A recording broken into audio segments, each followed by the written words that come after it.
Hello friends, welcome to study IQ. Study IQ पे हमने fundamentals of stock market investing and mastering mutual funds, ये दोनों courses launch कर दिए हैं। सो अगर ये कोर्सेस को आपको सब्सक्राइब करना है तो स्टॉक ये प्रोमो कोड यूज कीजिए एंड आपको 4,000 रुपए का डिस्काउंट ये कोर्सेस पे मिल जाएगा। काफी अफोर्डेबल प्राइसेस पे ये कोर्सेस हमने यहाँ पे लॉन्च किया है। आशा करूंगा आप जरूर उनको सब्सक्राइब करोगे। आइए दोस्तों, आज की ताजा खबर में 3 सेक्शन में ये वीडियो को हम बांटेंगे। तो पहला होगा world economy, second will be Indian economy और थर्ड मार्केट रिलेटेड या फिर कंपनी स्पेसिफिक न्यूज को हम एनालाइज करने की कोशिश यहाँ पे करेंगे। तो वर्ल्ड इकोनॉमी में अगर हम बात करते हैं तो डेफिनेटली आजकल सबसे ज्यादा जो बात हो रही है वो रिसेशन की ही हो रही है और उसी का इम्पैक्ट मतलब जो डेवलप्ड वर्ल्ड है जैसे कि यूएस हो या फिर यूरोप हो, तो यहाँ पे जो रिसेशन आ रहा है उस रिसेशन का कहीं ना कहीं इंपैक्ट इमर्जिंग वर्ल्ड पे भी हो सकता है and it is visible also. आप लोगों ने देखा होगा कि ग्लोबल ग्रोथ के जो एक्सपेक्टेशंस है वो यहाँ पे ऑलमोस्ट 2% तक नीचे लाए गए हैं because of this recession talks in US and Europe.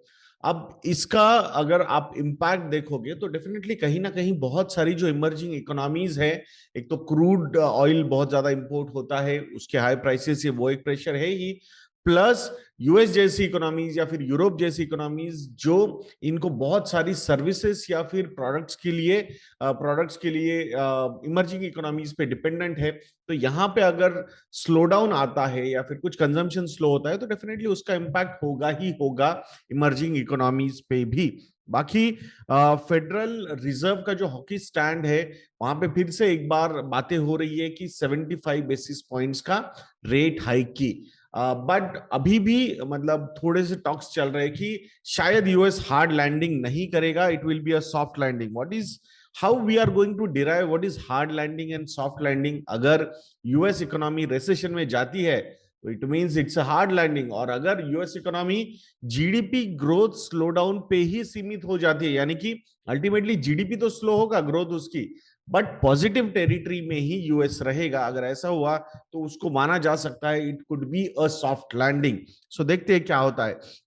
China ने अपनी जो कार सेल्स की डिमांड है या कार सेल्स बढ़ाने के लिए या फिर डिमांड इंटैक्ट रखने के लिए जो इलेक्ट्रिक व्हीकल्स होते हैं उस पे जो टैक्स सॉप्स उन्होंने दिए हैं इलेक्ट्रिक व्हीकल्स पे, वो अभी भी कंटिन्यू करने की प्लानिंग चल रही है चाइना की। आई वाज जस्ट थिंकिंग कि when you know that the demand for auto industry और डिमांड फॉर कार इंडस्ट्री और growth will be in single digit, तो वहां पे नई चीजें कैसी लाई जाए। तो मुझे ऐसा लगता है कि when things are changing, global world is changing, the approach towards IC engine और इलेक्ट्रिक व्हीकल इज चेंजिंग, तो वहां पे अगर जो इमर्जिंग टेक्नोलॉजी है which is going to support the environment, so definitely वहां पे टैक्स ब्रेक्स या सॉप्स देके वैसी डिमांड क्रिएट की जा सकती है, तो पुराने व्हीकल्स को डंप करके नए व्हीकल्स लिए जा सकते हैं।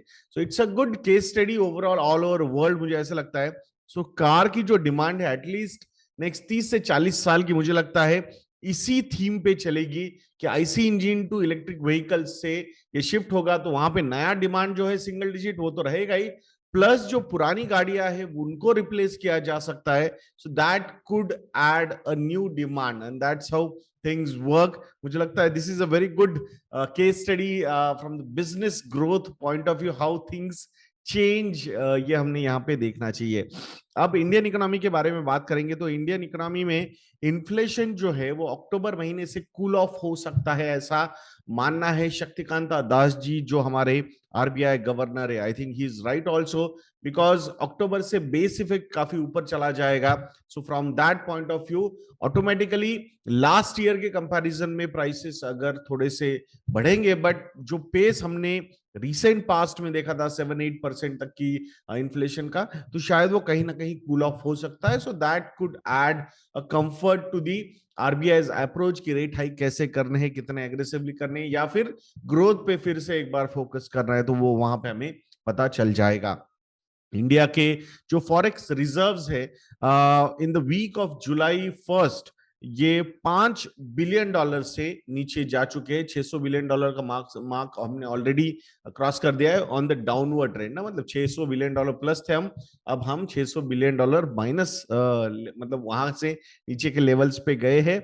आरबीआई ने कुछ मेजर्स लिए हैं to attract the foreign money specifically in NRE and FCNR deposit. So let's see कितना कामयाब होता है आरबीआई। अक्टूबर एंड तक वो विंडो आरबीआई ने ओपन रखी है। सो लेट्स सी क्या होता है। बाकी कमोडिटीज में जो स्लंप आ रही है, फिर कमोडिटी प्राइसेस जो नीचे जा रहे हैं, वहां पे कहीं ना कहीं इंडिया को काफी ज्यादा रिलीफ मिल सकता है इन्फ्लेशन में। अपने लोगों ने देखा होगा कि मॉनसून भी काफी अच्छा नजर आ रहा है। सो वो भी एक चीज है जो एग्रो कमोडिटीज को थोड़ा प्राइसेस थोड़ा सा कूल ऑफ कर सकती है। प्लस ग्लोबल वर्ल्ड में ये जो मतलब सॉरी इंडस्ट्रियल कमोडिटीज जो है, स्टील, कॉपर, एल्यूमिनियम, तो इनके प्राइसेस घटना ये भी काफी अच्छा मतलब एक संकेत नजर आ रहा है। ओवरऑल इंडिया के पॉइंट ऑफ व्यू से देखना है हमें। आई अंडरस्टैंड कि जब उनके प्राइसेस ऊपर गए इसका मतलब यार डिमांड ज्यादा थी, but there were two reasons in last 2 years. एक डिमांड ज्यादा थी इसके लिए प्राइसेस ऊपर जाना is understandable, but supply chain में प्रॉब्लम्स होके, सप्लाई चेन कंस्ट्रेंट की वजह से प्राइसेस ऊपर जाना, I think that is not a good sign. So hopefully that particular angle supply side वाला जो है वो यहाँ कहीं ना कहीं सेटल होता हुआ नजर आ रहा है। So that's a positive sign. अब श्रीलंका में जो क्राइसिस हो रहा है उसकी वजह से कुछ अपॉर्चुनिटीज इंडियन एयरपोर्ट्स के लिए और इंडियन ऑयल मार्केटिंग कंपनीज के लिए प्रेजेंट हो रही है। तो श्रीलंका में एटीएफ अवेलेबल नहीं है, एंड दैट्स व्हाई कि वहां पे जो एयरलाइंस फ्लो करते मतलब फ्लाई करती थी, तो वो अब या तो इंडियन साउथ इंडियन एयरपोर्ट्स पे कर रही है और ऑयल की जो रिक्वायरमेंट है एटीएफ फ्यूल की, तो वो इंडियन ओएमसीज उनको इन्हीं एयरपोर्ट से प्रोवाइड कर रही है। तो ये एक opportunity in the short duration available हो चुकी है साउथ इंडियन एयरपोर्ट्स के लिए and Indian oil marketing companies के लिए ऑल्सो। अब बात करते हैं कंपनी स्पेसिफिक न्यूज या फिर मार्केट न्यूज या फिर सेक्टर न्यूज के बारे में। तो पहला सेक्टर है टेलीकॉम। सो टेलीकॉम सेक्टर में अडानी जी ने एंट्री लेने का तय कर लिया है। 5G के जो ऑक्शंस है उसमें उन्होंने इंटरेस्ट दिखाया है। तो आफ्टर अंबानी मतलब Jio, Airtel, Vodafone, now Adanis are also interested in that, but they said we are not interested in B2C business, या फिर जो भी हम स्पेक्ट्रम ले रहे वो हमारे बिजनेसेस के लिए ले रहे, स्पेसिफिकली हमारा जो पोर्ट्स के बिजनेसेस है उनके लिए उनको वो चाहिए। सो एक बार आ गया वो नेटवर्क, सो बाद में वो डिसाइड कर सकते हैं अगर जाना है नहीं जाना है किसी और टाइप ऑफ बिजनेस में भी यूजिंग दैट पर्टिकुलर स्पेक्ट्रम। सो एक इंटरेस्टिंग चीज हो सकती है। हो सकता है इस न्यूज का असर आज टेलीकॉम स्टॉक्स पे होगा। सो देखेंगे क्या होता है। बाकी टीसीएस के रिजल्ट्स आ चुके हैं। रेवेन्यू ग्रोथ काफी अच्छी है, 15-16% की रेवेन्यू ग्रोथ है, बट नेट प्रॉफिट मार्जिन जो है वो काफी या फिर ऑपरेटिंग मार्जिन जो है वो काफी इंपैक्ट हो चुके हैं from 25% to 23.1%। So I think definitely ये it's a big fall for TCS margins. जब रेवेन्यू इतने अच्छे ग्रो हुए हैं बट प्रॉफिट सिर्फ 5-6% से ग्रो हुआ है, इसका मतलब जो प्रेशर है सप्लाई साइड का, यानी कि एम्प्लॉय कॉस्ट का जो प्रेशर है कंपनी पे, वो यहाँ पे बढ़ता हुआ नजर आ रहा है। Attrition is also eight 19.1%, which is I feel is at all time high level. अगर हम टीसीएस की बात करते हैं लास्ट 12 मंथ्स के उसके बारे में मैं बात कर रहा हूँ, तो deal wins are strong. 8.1 8.2 billion dollar का डील है हुए है। So I think that is really good from that point of view.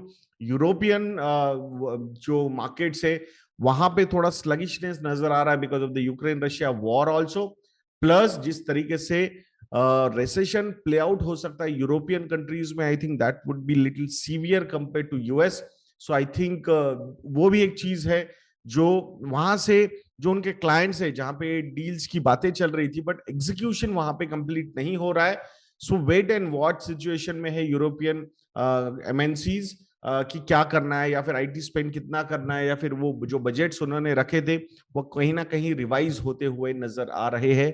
So let's सी सो वो बट नॉर्थ अमेरिका से काफी अच्छा बिजनेस एक्सपेक्टेड है टीसीएस को, so they are focusing on that particular growth also specifically in FY23 की अगर हम बात करते हैं।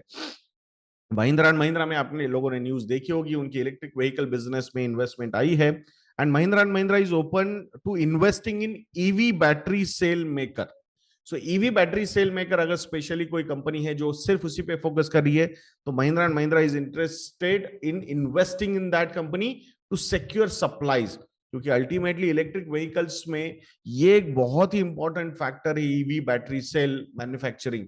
सो बहुत सारी कंपनीज खुद ही वो एक्सपर्टीज क्रिएट करके खुद के यूनिट्स डेवलप करना चाहती है, बट महिंद्रा एंड महिंद्रा सोच रही है कि अगर कोई इनोवेटर है तो जो उस पे काम कर रहा है और उसको अगर इन्वेस्टमेंट की जरूरत है तो उस पे इन्वेस्ट करके स्टेक लेके इन अ वे वो सप्लाई चेन वैसा मैनेज करना चाहते हैं। So let's see, FMCG firms expected to see strong revenue growth in Q1। I think जो प्राइस राइज उन्होंने दी थी उसकी वजह से रेवेन्यू ग्रोथ काफी अच्छा हो सकता है, दो मार्जिन्स पे प्रेशर रहेगा ही रहेगा बिकॉज रॉ मटेरियल कॉस्ट जो है वो काफी ज्यादा बढ़ी थी, inflation was in double digit, wholesale price index की अगर हम बात करते हैं WPI inflation, so that number was at 15 to 16%, so that's why उसका impact इन पे होगा ही होगा, and that's why they have increased the prices, but they did not increase the prices as per the inflation which they were feeling, and that's why revenue growth यहाँ पे हो सकती है but profit growth will be under pressure या फिर margins will be under pressure।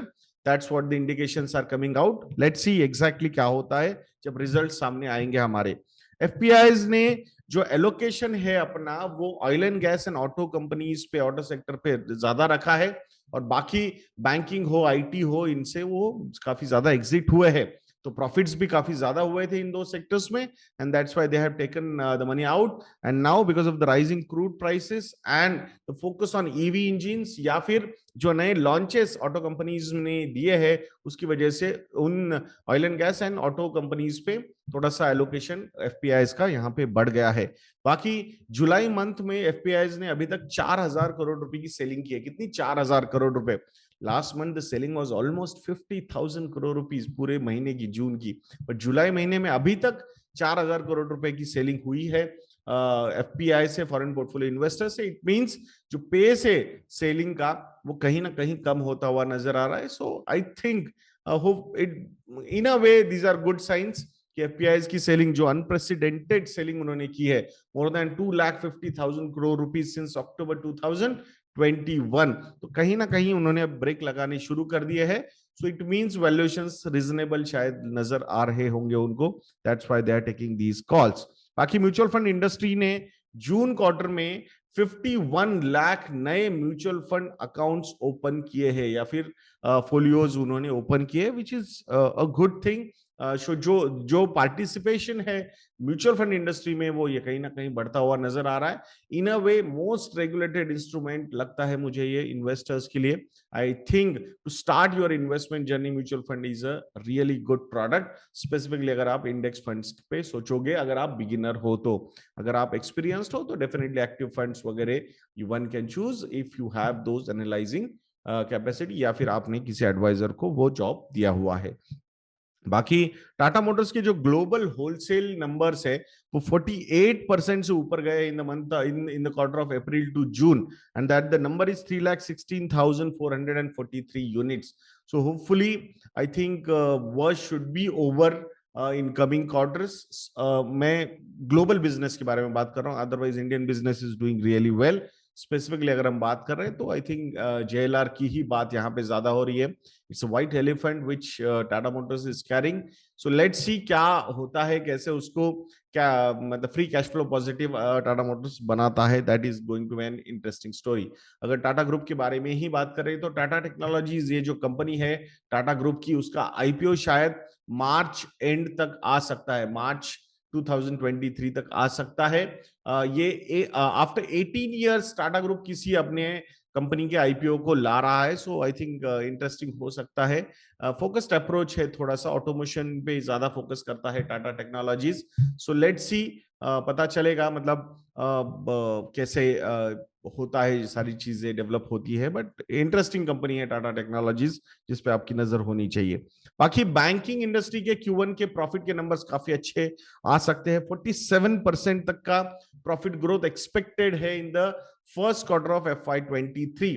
I think worst is over from the risk management point of view. अगर आप देखोगे, एनपीएस के पॉइंट ऑफ व्यू से देखोगे, प्रोविजनिंग के पॉइंट ऑफ व्यू से देखोगे, बहुत ही बढ़िया तरीके से प्लेस नजर आ रहा है ये पर्टिकुलर सेक्टर।